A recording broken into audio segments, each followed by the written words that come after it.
Bana somme ko le Congo na ko pesa bino mbote mingi bisika bozali ko na biso lelo pe na sacrifice oyo bozali ko sala pona ko la vidéo oyo moko ya ba vidéo na kati ya mission na biso LIDAP oyo tolobi libération d'abord démocratie après lisanga ya makanisi oyo to tiena place pona ko pesa oyo ya biso contribution na bitumba oyo tozali ko buna na kati ya mboka démocratique république du Congo bitumba oyo ba memeli biso na Hippolyte Kanambe sima ya bande ko na ba Rwanda Uganda Burundi pe communauté internationale pona ko yiba nkitela biso ko boma ba congolais pe ko sukisa na balkanisation ya RDC yango lelo Hippolyte Kanambe oyo a commis serpent a changé couleur oyo a commis caméléon a joué couleur mususu couleur oyo to bengi Félix wa Chilombo wa Kanambe oyo lelo azali ko représenter ye yango na zongo bino mission lelo pe na pesi bino mbote mingi kimia na Yesu Christ ezana mabote na bino bisika bozweli lelo na kati ya mouvement biso LIDAP tukoya koloba mingi makambo oyo bande ko bakomelinga pe mingi pe nazali ko pesa bino d'avance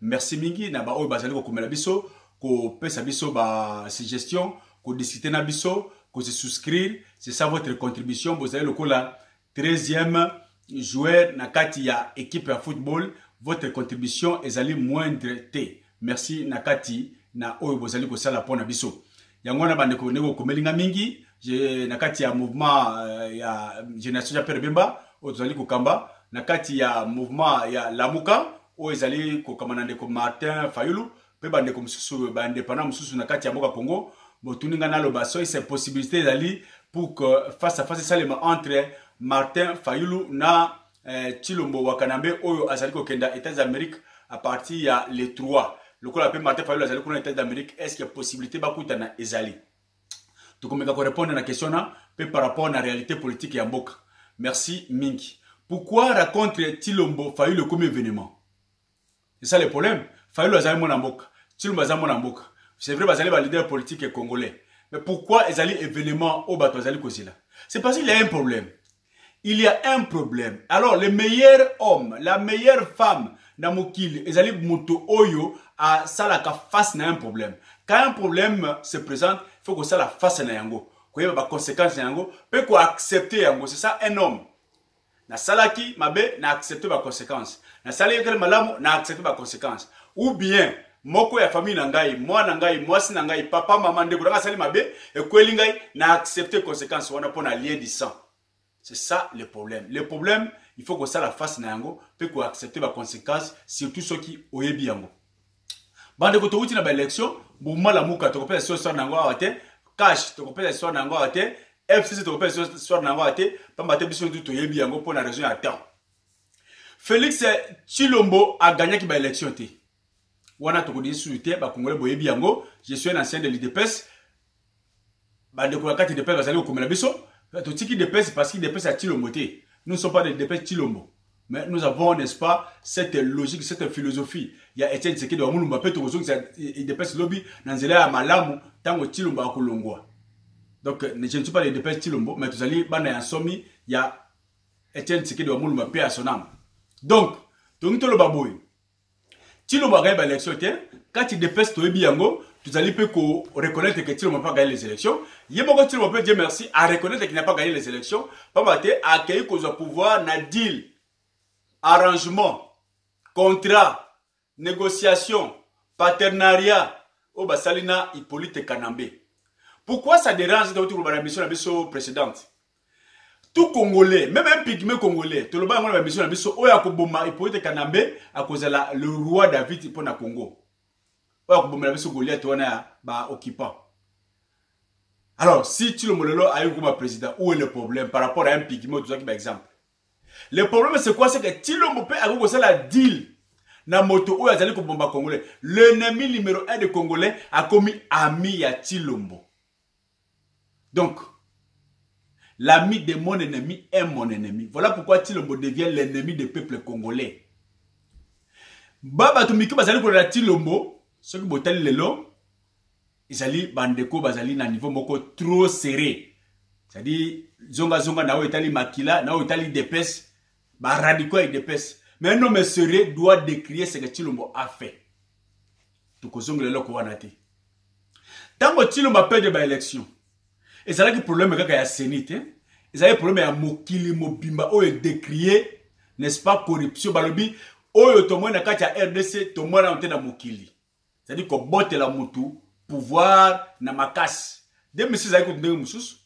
2011 ko ndenge mususu. Mais oya 2018 na RDC c'est impossible. Quelqu'un qui a eu 62 na moto a eu 15%. C'est-à-dire Tshilombo mais c'est 15% article 15. 15% a reprogrammé président et ça les m'a noté. Senko, alobi yango, BBC, alobi yango, France Internationale, alobi yango, TV5, alobi yango, Financial Times, alobi yango, New York Times, alobi yango, Washington Post, alobi yango, même ba Coréens, ba kolo machine à voter. La question a dit que Tshilombo n'a pas gagné les élections. Félix Ayebiango, Toyebiango. Alors, Tshilombo a commis président, c'est-à-dire quoi?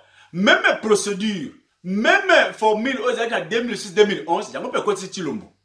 Le coup là, bombe et Congolais sont déjà prêts à s'éclater pour la Russie, en Mongola et pour être Kanamé en 2018, pour attenter pour changer la constitution, attenter et s'imiter.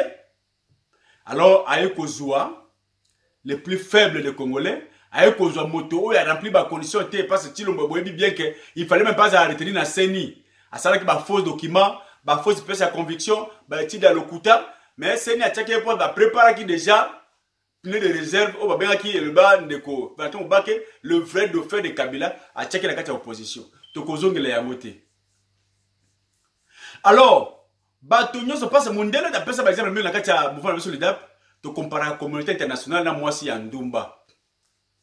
C'est simplement un peu, quelquefois, un peu net immoral, mais tu peux ça quand même pour la illustrer, réellement, quand on n'a pas comprendre. Moi, si en Ndumba, attends la beauté à mobilité. Vous avez la toko, beauté qui top. Non, à quoi il y a beauté na yote. Peu à kubima na yote. Et pas là, il y a qu'un bon ming, business na yokoki. Un point intérêt. C'est ça la communauté internationale. Donc, Motonyo sur le coup la Congo, et ça le lot, n'est-ce pas, référence économique, poumon économique à monde. Le coup la technologie comme le lot vraiment, na premier niveau dans ma bloc, on a qu'à mokili le lot. Congo est allé base à la matière première pour avoir la technologie. Alors, la communauté internationale ne peut pas accepter qu'il y ait un pouvoir fort dans le Congo qui s'imposer pour que bien le peuple congolais ait d'abord le bénéfice du peuple congolais. Parce que l'ingénieur côté. Bakoka moto oyo bakotia pour azwan kita Congo après ça bango na bo pété. Ça qui bango na passe population pour le na bangoté. Alors, mais il y a un problème dans l'homme blanc. L'homme blanc pas linga ayiba na moto oyo azali pe na mona population. Ndenge bayiba ki na Mobutu. Mobutu azalaki na mona population ba balinga ki ye, baza ko yiba na ye. Il peut être kanambe na ba débit ane wana confusion, mythisme. Oyo asalaki batu ba confondre oh Congolais bazali ko buna oh mona ya Kabila boyinaki Mobutu waka boy aza mona ya Kabila oh mona na biso ba kungo ko mona ba pese ba kombo ba kabange belé boyebi yango na moi confusion na ayibi a pesi mindele nyoso asengaki tant Congolais afungoli miso ba perdre résistance batu ya bitumba kumbala risque non wana mona ya nyoka azali Rwandais comme na ipote kanambe Congolais tanga fungoli miso Congolais a bandi koluka a récupéré pouvoir naye mundela moni awa alir oyo to mo kana révolution ce qui révolution yé ba côté la biso moto oyo to ko maîtriser té mieux vaut to se débarrasser na mlinga ya malembe ba ekolongola ipote kanambe ba luka luka so ka dauphin c'était ça n'est-ce pas le cri ya communauté internationale Hippolyte Kanambe a se présenter à l'oaka défaut peu importe dauphin oyo kotia to ko supporter pour vivre ya longwa. Ça dit quoi? Et l'ongwa, mais tu continues dans le système on a un pillage. C'est comme ça, Bazui, dauphin, Kabila tête dauphin naye, Félix Tshilombo, a continué dans le système à pillage, mais yende à l'ongue et l'ongue, et l'ongue naye l'ongue, mais il va continuer à diriger. Mais communauté internationale, croyez maintenant que réellement, Tshilombo le Azali congolais, et que tu profites de piller à cela, le coup Azali n'a pas base politique, il y a justification à pouvoir, il sait qu'il n'a pas gagné les élections, tu peux lier à bien par la Colombie, la BCT. Communauté internationale, en tant que l'homme qui voit le mal de loin, à moins que bombe ça toujours pas congolais. Tourner Martin Fayulu la salle na kati ya RDC. Ou bien zali ko sala na kati ya Libanda, ezali bombe moko lobby sima lobby révolution ça toujours possible. Seulement pour plaisir toujours possible.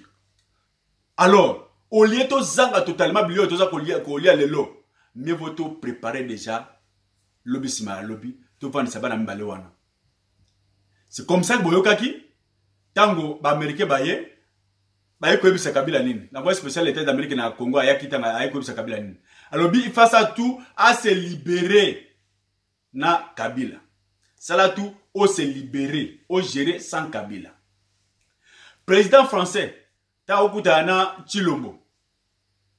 N'est-ce pas na Kenya? Il faut tendre main na Lamuka. Ça dit quoi? Bayebi bien que Chilombo n'a pas gagné les élections. Bayebi bien que le vrai gagnant c'est Martin Fayulu. Et que bayebi bien que derrière Martin Fayulu il y a une bombe. Et qu'à tout moment ça peut s'éclater. Alors l'homme peut voir les mains de loin. Bah ça allait tout pour que Martin Fayulu atika chemin ya révolution. Et le coup la bazui sous mon bobé. N'est-ce pas? Maman Pauline ya pourquoi? Ya Chilombo bazuye. Alors balingi bali anaye bien. Alors comment qu'on faire pour nako longola moto ou ya pour déranger Chilombo lobby ou bien qu'on maîtriser moto wana. Bah ça que la 2006 quand dengona. Bah Monique Ndeko j'ai pas même bazala qui terrible et que sa présence ou toujours qu'on déranger bah Moïbi na bangona Kanambe bah quand il est en prison le lobby va libérer sans raison quand dengona bazala comme on le bazala comme on a sous que Martin Fayulu a commis très gênant na biloko na bango et le coup Martin Fayulu azali na ba raison ya arrestation te po ba tata ki tuba tie asala ba soulèvement ba batu a longi bango mais balé ko sala siko tout il faut ba vali ça et ba solo là. C'est une hypothèse. Mais alors dans l'ina banda sous na aspect oyo bande ko boba bien que kokenda na États-Unis d'Amérique ya Chilombo ils allaient invitation on l'a pas invité. Chilombo a demandé. Ce n'est pas une invitation. Bon que dans les États-Unis d'Amérique na basa États d'Amérique ba koyebi sabino.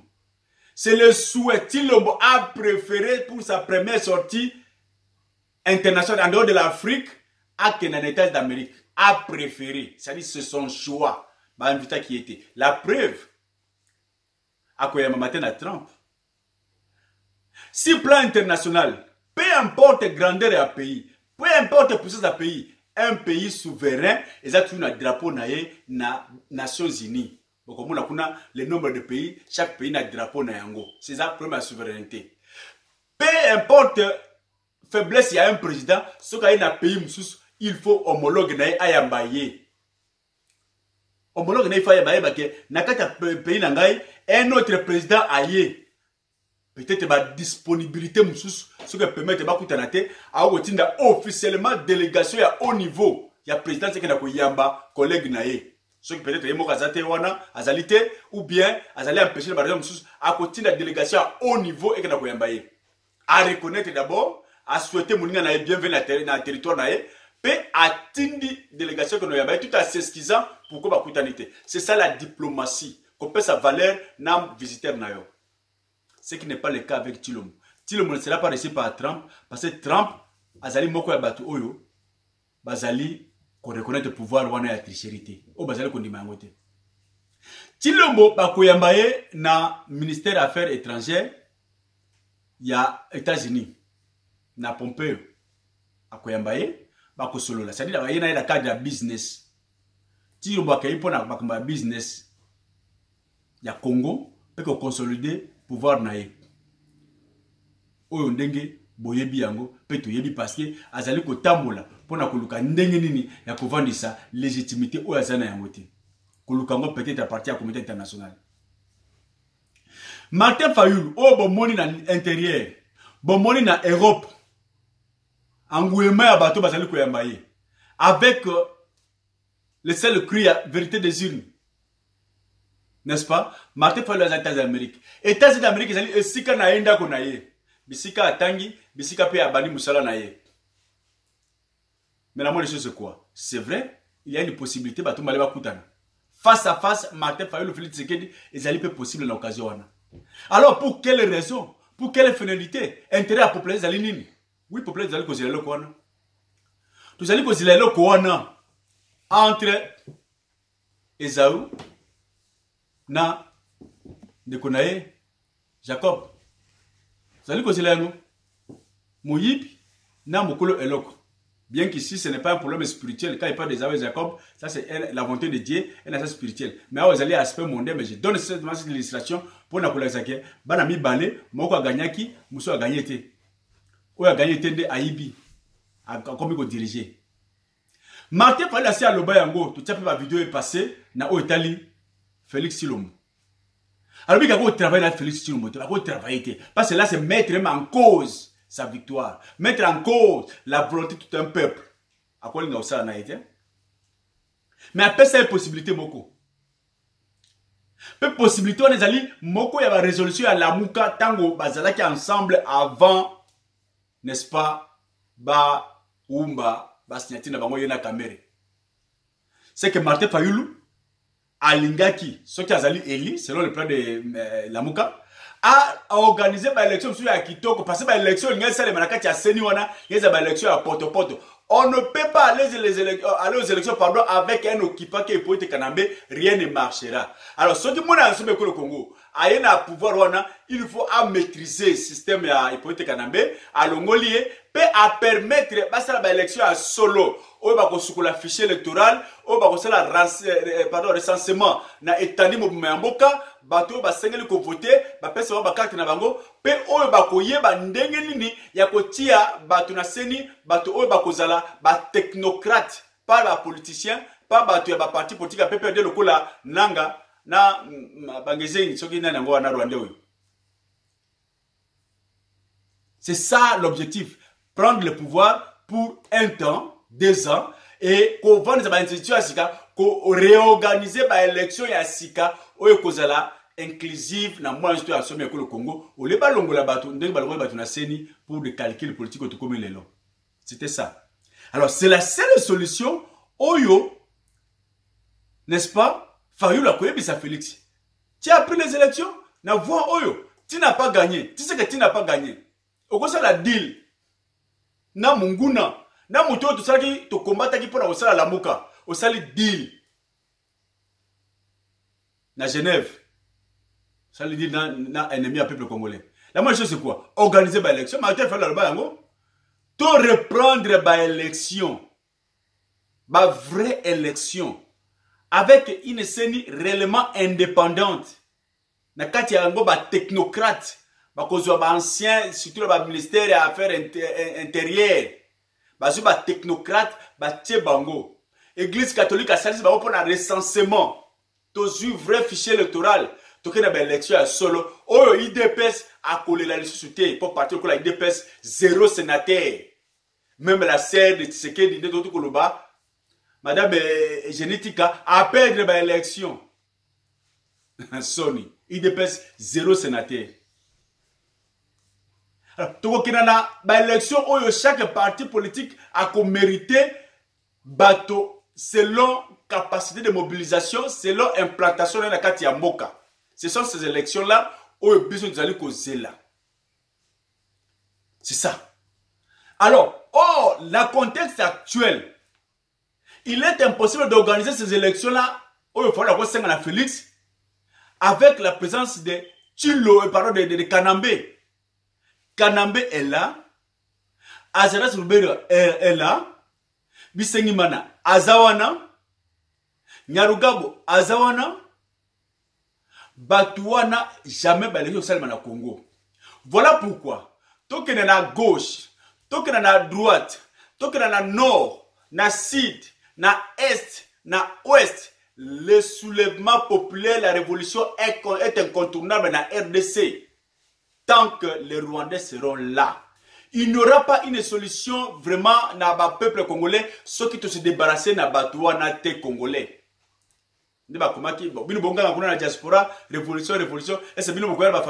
Oui, nous contribuons à cela, nous démontrons, nous faisons face à la réalité internationale, combien de gens sont sous-occupés. Et qu'il faut aussi le Sénat Rwandais. Les alliés discours à haine, on ne peut pas appeler ça la haine. Se débarrasser de la moto, dire que Rubero est un Rwandais, ce n'est pas la haine. Kabila est un Rwandais, ce n'est pas la haine. Nyarugabo est un Rwandais, ce n'est pas la haine. Bisingimana est un Rwandais, ce n'est pas la haine. Bisima est un Rwandais, ce n'est pas la haine.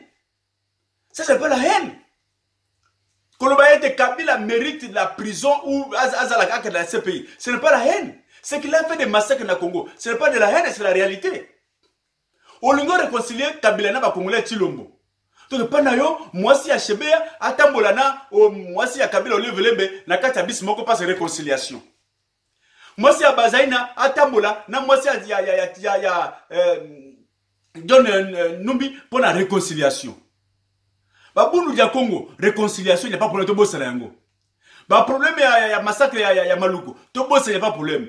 Tingi, bana ya Beni, Yumbi, bato bakufi, il n'y a pas problème, réconciliation, c'est-à-dire oublions le passé appartient au passé. Mais non, quelle trahison. Et Moutouaboya, c'est la partenaire na yo. On ne peut pas l'accepter. C'est comme ça qu'on est en Rwanda pour s'incliner devant la mort à génocide des Rwandais. Mais non, c'est grave. Il t'a fallu d'abord s'incliner même à Yumbi. Plus de 600, de 890, aux environs de 1000 morts à Yumbi. Allez s'incliner. Qu'est-ce qu'on s'incline à la place à Bakuni, Batouana, Yumbi. D'abord, et pas Nayo. Qu'est-ce qu'on s'incline à la massacre à Beni. Qu'est-ce qu'on s'incline à la massacre à Mboka Nayo. Comme on a ça pour qu'est-ce qu'on s'incline. Aucun banque s'incliner et pas un bateau basali ko bomba, ko continuer ko bomba, qu'on doit faire la paix avec le Rwanda. Mais on ne peut pas faire la paix pendant qu'il y a la guerre. Il y a encore la guerre entre la RDC et le Congo. La guerre n'a pas encore pris, ça continue. Et tant qu'il y a la guerre, on ne peut pas faire la paix. Il faut que la guerre prenne fin. Nous allons réconciliation. Nous allons France et Allemagne, nous allons sans maîtrise. Martin Fayoul a kozonga. Peso qui a zongi na Congo, a kotika, arrêter les unités, bien que nous plus le temps passe, plus va comme déconcentrer dans la révolution. Pour arrêter à une, plus va commencer à oumela, mais c'est la réalité, le peuple restera toujours gagnant dans ce combat. Félix était toujours perdant, parce que, même les manœuvres, Oyo sala pour se débarrasser na Kabila ezali muke ozana yangote na armée na gouvernement na police na prometali parlement na sénat ozana manœuvre to sala pour que l'on se débarrasse na politique kanambe ozana lokola moi n'est-ce pas fourmi na kati ya nzungu on te voit au kimambango ozana kati la bango la preuve c'est que au lever mesure ya bureau à sénat pour salema n'est-ce pas. Moi, c'est que les gens comprennent pas que le président, mais tu savais que ça va échouer. Ça va échouer. Donc, quand on va zoner, le sénateur va au bureau, le peut pas voter, monsieur contre eux, le peut pas tirer, n'est-ce pas, bureau, ou il va changer la constitution, président à vie, le président quoi lobby, et puis, tirer, peut-être, il peut dire que le président, c'est la bango, va au le coup, président, il peut dire que le et qu'on s'en dégoûte. Il faut voir ça plus loin. Il peut dire que c'est un serpent. Il n'y a personne où il est responsable à la pongi tant qu'on lui apprendra qu'il y a un serpent dans une des chambres de la maison. Personne ne peut dormir et avoir un rêve. Personne. Il faut se débarrasser du serpent. Voilà pourquoi, quand on a semé le maïs, on ne peut pas s'attendre à récolter Barachid. Quand il a acheté le fruit de la corruption, le peuple congolais ne s'attendait rien du politique, des paroles de Félix Tshilombo Wakanambe. Ne s'attendait rien de lui. À quoi ça vient balabala? À quoi ça balabala? Akobongisa ba hôpitaux bana ba kozonga ba classe ba tu ba kozonga ba fonction ba kozonga ba salaire, il peut le faire. Mais c'est ça le problème des Congolais. Le problème des Congolais, ce n'est pas ça, ce n'est pas le manger, ce n'est pas s'habiller, ce n'est pas se déplacer. Le problème des Congolais, c'est que le Congo veut devenir un pays autonome comme le reste des pays du monde. Nous sommes sous emprise de la communauté internationale via le Rwanda. Nous voulons un pays libre. Oyo ke mwana akouta Butembo a été na niveau ya Inongo avandi mutu auti likasi a été na niveau ya Bolobo avandi mutu auti Isiro a raison été na niveau Matadi avandi mutu auti Bunia a été na niveau ya Kikwit avandi mboka Kongo ekolo moko tata moko bokozibo moko bokozi wana moko tuzali koluka lelo pour que inité ya mboka. Alors, tant que les Congolais sont à la bonne côté, les Rwandais sont massacre na Yumbi, na Yumbi. Les Rwandais sont n'importe quoi dans le Congo. Le Congo ne sera pas libre. Alors, voilà pourquoi, dès que la mission précédente, mieux vaut un paix sec. n'est-ce pas, dans une maison de pain, que d'avoir des viandes dans la place à créer, Proverbe 17.1. So que tu as Proverbe 17.1, bah quoi biso yango. Mieux vaut lire lipa na yo ya mabe na kati ya kimia que olia musuni na. Le problème des Congolais, ce n'est pas musuni, ce n'est pas qu'on lit. D'abord, l'identité nationale, la fierté nationale, la souveraineté d'un État libre. Yango dit le premier problème au Congo. Ce qui m'a dit comme président, c'est déjà le premier pas et la révolution. Oui, c'est vrai, beaucoup de Tshisekedi a comme président, mais Tshisekedi a zali la casquette. Mais c'est le président, c'est toujours Hippolyte Kanambe. On doit se débarrasser de lui. Face à face, c'est possible, et c'est possible. Et nous faisons tout, et c'est possible. En fait, de donner la chance, la dernière chance à Félix et Tshilombo Kanambe à zonguer la bon chemin.